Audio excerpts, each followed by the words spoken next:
We've done various community dinners over the past 3 years, and right now since we just opened up the cafe, we haven't done yet any at the cafe, but we plan to do various community dinners at the cafe and continue to do them out in the community as well. And sometimes they're potlucks, sometimes we cook a lot of the food, sometimes people cook food with us and then share it with the community. And what we really see with the community dinners is that creating a space for people to cook food together and share food together builds connections with one another, helps to break through different barriers that exist in our society. And it's a way for us to work to make local foods accessible as well. We work with different farmers who we purchase food from them for the cafe and for our catering, and then sometimes we say, hey, we're doing this community dinner, would you be interested in donating food? And they say, sure, I'd love to give you some food for this. And so it's each community dinner is different. We did one with elementary school, where it's a local foods restaurant where the kids put on a whole restaurant. It was the Funny Honey Cafe, and these second graders made the food, they served it, they had menus, they did everything. We worked with a group of teens who were in an alternative incarceration program, and so we did community dinners with them once a month at a neighborhood center. And so we've kind of, like I said, we've done various ones over time.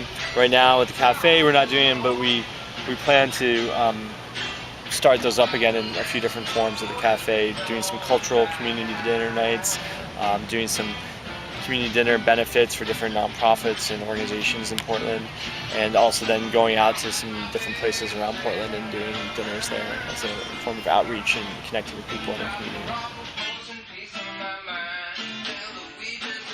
Yeah, so Community Supported Kitchen, we started 2 years ago, and when we started up Local Sprouts, we were doing catering, and catering was going well, but we realized, this is kind of like, it's ups and downs. You get a job here, you get a job there. How can we kind of build more sustainability in what we're doing? And so I had been interested in community supported agriculture for a while, worked on a community supported agriculture farm, and saw it as a positive model for people in the community to support people growing good local food. And so how can we create this with prepared food in the kitchen? And so started doing a little research, found out about a place out in Berkeley, California called Three Stone Hearth Kitchen, which I think really in many ways the pioneer of the term community supported kitchen. And since they started, and there's now a handful of community supported kitchens, or at least kitchens using that term. Each one's different. For us, what it was is we were based, before we came to the cafe, at a kitchen, in a shared use kitchen in a basement of the public market house in downtown Portland. And we sent out a weekly menu to our members. They ordered from us online, picked up from us one day a week, and brought food home to their family.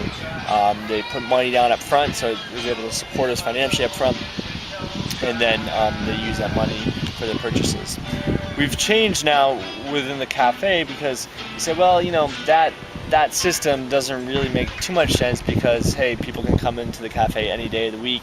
And what we were finding with our community support kitchen as we were doing it before is people were saying, it doesn't work for us to just do like one day and pick it up one day, because I might be busy that day, or I might forget to order. So we've now evolved into a really kind of mutual support for the cafe, and for the cafe, for our members, and for farmers, and so that people become members, they put down money up front, they get a discount on their purchases, they get a membership card that has that credit on their card. And like I say, for us, it's really, it's how to build that support between people in our community and look at kind of alternative financing models that can exist for local businesses. Another component of what we did with our community supported kitchen too is we also reached out to community members, friends and family in the community that for direct personal loans to start up the cafe. And so we received one loan from the Cooperative Fund in New England, but other than that, all of our our startup money came from people in the community. And so a lot of that was at 0% interest rate. I think our top interest rate was 4%.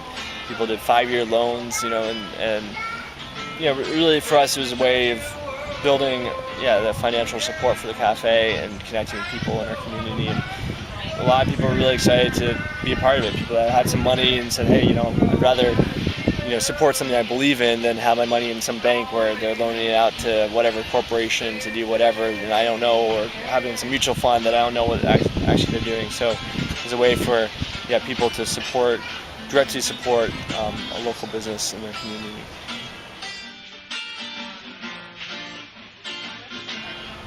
And I think the other thing too is just really getting out in the community and talking to people.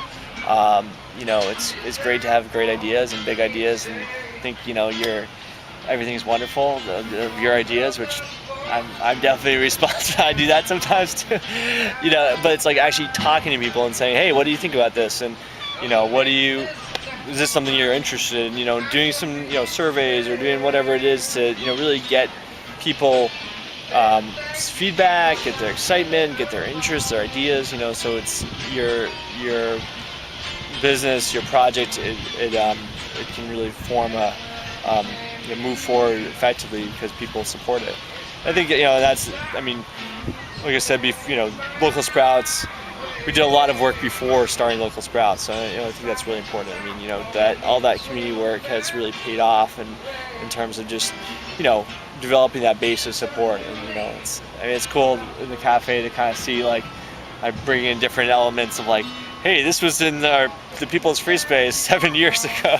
Different so it's you build something and evolve something is really sometimes good just to take those steps along the way. You don't need to start out with a bang. You can kind of build it and grow it and see what works and learn from it. And I think that's just always never thinking you're you know it all or you're an expert. And because we all have something to learn, we all have something to share, and it's important for people to be able to both receive the feedback from the community and from people and share it too, and together we learn and ultimately learn how can we build an alternative to capitalism, how can we build an alternative to corporate governmental control, and how can we build something that's really for the people and is sustainable and is honoring the earth and is is fun and is empowering in the process. So